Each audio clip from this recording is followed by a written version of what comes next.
Ko govorimo o slovenski arhitekturi, med obema vojnama se najprej seveda spomnimo na Plečnikovo šolo arhitekturno in na njegovo arhitekturo, ki pravzaprav ni bila usmerjena v funkcionalizem, celo v bistvu ga je nekako preprečeval, če lahko temu rečem, pa se skratka svaril pred njim. Tako da se mogoče na prvi pogled zdi, da funkcionalistične arhitekture v Sloveniji ni bilo, vendar seveda je bila.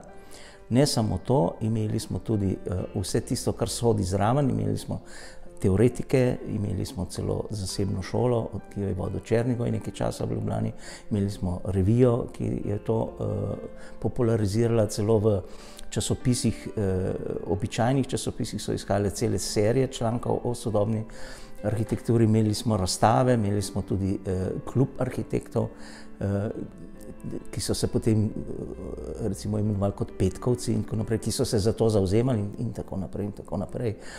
In zanimivo je, da eden najvidnejših predstavnikov funkcionalizma v Sloveniji je pravzaprav prav njegov Plečnikov asistent, to se pravi, on je bil eden prvih diplomantov, z Gabrielom sta skupaj diplomirala kot prva.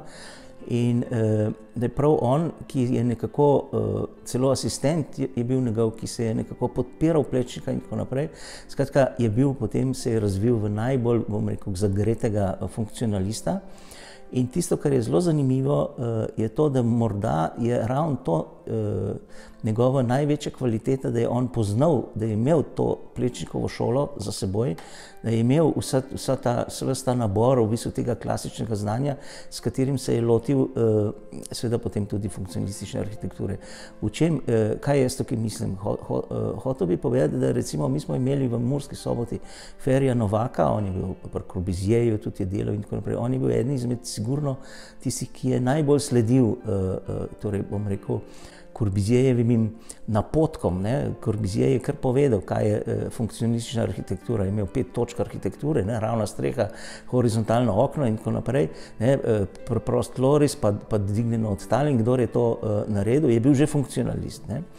Zdaj, meni pa se zdi toliko bolj pomembno, da je pa nekdo, ki je kot Tomažič, ki je, kot sem rekel, izšel iz te Plečnikove šole, v bistvu vendarle imel nek svoj pogled na te stvari in predvsem seveda govorimo v glavnem o dveh njegovih vilah, vila Grivec in vila Oblak, oboje v Ljubljani, tam iz začetek 30 let, kjer predvsem vila Oblak je neke vrste, po mojem mnenju, tudi po svoji velikosti in po bogatstvu in po novih tehnologijah, tudi po investiciji, ki je takrat bila kar izdatna, verjetno najlepši predstavnik te arhitekture.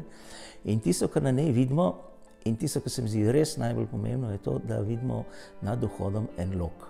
In lok je simbol ali pa recimo en element, ki ga v funkcionalistična arhitektura ne pozna. Ga ne boste videli, ker to je za njih, za funkcionaliste seveda simbol nekega vhoda, loka, kakorkoli, simbol, ki je iz klasičnega repertoarja arhitekturne zgodovine vzet. Mi sicer vemo, da je se tukaj Tomažič zgledoval po Pereju in tisti šivalnici za tistega Armanda Esdersja in tako naprej, kjer pa je ta lok v bistvu, to je neka popolnoma funkcionalna tekstilna tovarna bila, in je imel seveda neko funkcionalno nosilno funkcijo, medtem ko ima pa v vili Oblak seveda pa simbolno funkcijo. In to se mi zdi en zelo zanimiv element, ko pride funkcionalizem v Slovenijo, nek Plečnikov učenec v bistvu doda nek klasični element, vendar na ta način, da seveda označi vhod.